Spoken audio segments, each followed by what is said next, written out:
6월 22일 지극히 거룩하신 그리스도의 성체 성혈 대축에 루카가 전한 거룩한 복음입니다. 그때 예수님께서 군중에게 하나님 나라에 관하여 말씀해 주시고 필요한 이들에게는 병을 고쳐 주셨다. 날이 저물기 시작하자 12 제자가 예수님께 다가와 말하였다. 군중을 돌려보내시어 주변 마을이나 촌락으로 가서 잠자리와 음식을 구하게 하십시오. 우리가 있는 이곳은 향량한 곳입니다. 예수님께서 너희가 그들에게 먹을 것을 주어라 하시니 제자들은 저희가 가서 이 모든 백성을 위하여 양식을 사오지 않는 한 저희에게는 빵 5개와 물고기 2마리밖에 없습니다 하고 말하였다. 사실 장정만도 5,000명 가량이나 되었다. 예수님께서는 제자들에게 이르셨다. 대충 10명씩 때를 지어 자리를 잡게 하여라. 제자들이 그렇게 하여 모두 자리를 잡았다. 예수님께서는 빵 5개와 물고기 2마리를 손에 들고 하늘을 우러러 그것들을 축복하신 다음 떼어 제자들에게 주시며 군중에게 나누어 주라고 하셨다. 사람들은 모두 배불리 먹었다. 그리고 남은 조각을 모으니 12강줄이나 되었다. 사랑하는 형제자매 여러분, 오늘은 지극히 거룩하신 그리스도의 성체 성혈 대축일입니다. 오늘 복음에서 예수님께서는 빵 5개와 물고기 2마리로 5,000명을 먹이신 기적을 전하고 있습니다. 물질적 가난과 육체적인 병고에 더해 정신적 갈증과 마음의 허기가 가실 날이 없는 상황에서 참으로 기쁜 소식입니다.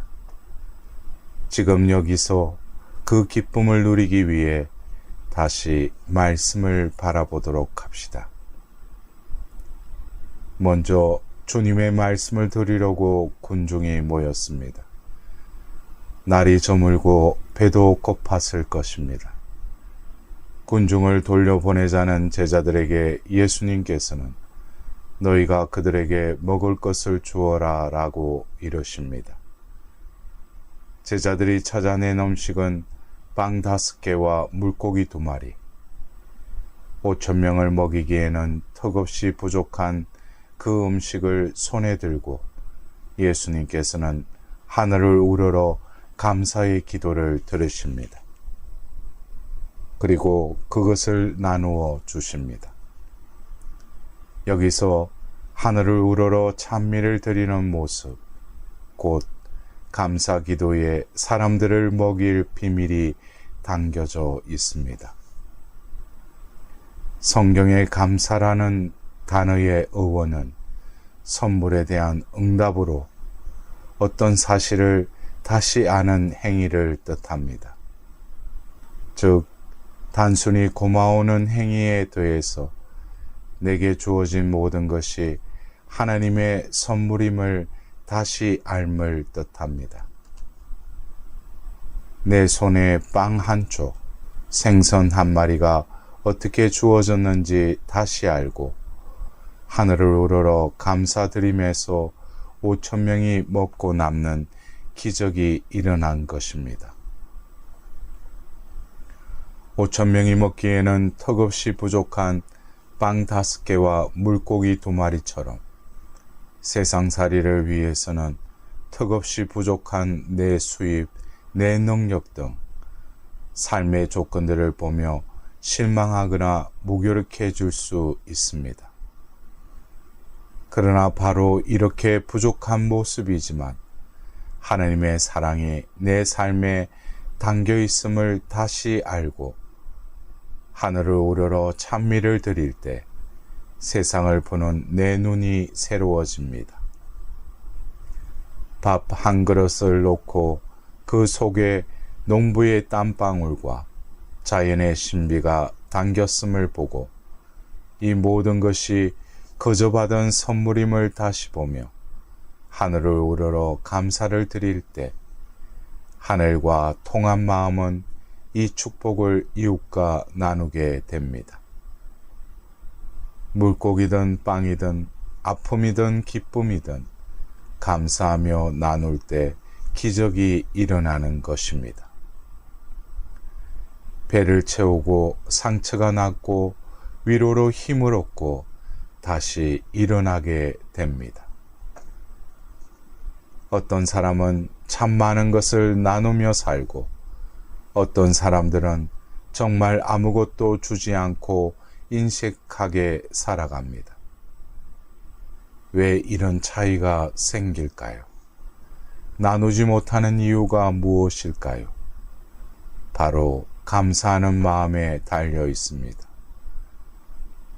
아무리 작은 것이라도 하나님께서 주신 선물로 받아들이고 감사할 때 고마움에 남들과 나누고 거기서 모두 배불리 먹는 감동의 잔치가 벌어집니다. 그러나 감사할 줄 모르는 사람은 크든 작든 지금 가진 것이 못마땅하여 불평, 불만이 가득한 가운데 아무것도 나누지 못하고 그냥 움켜진 채 내내 원망 속에 살다가 빈손으로 죽어갑니다.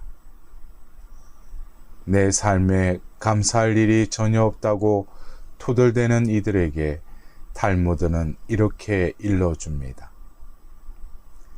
만일 다리를 한쪽만 잘렸으면 하나님께 두 다리가 다 잘리지 않은 것을 감사하라. 만일 두 다리가 잘렸으면 하나님께 목이 부러지지 않은 것을 감사하라. 만일 목이 부러져 버렸으면 그 뒤는 걱정할 일이 없음을 감사하라. 그렇습니다.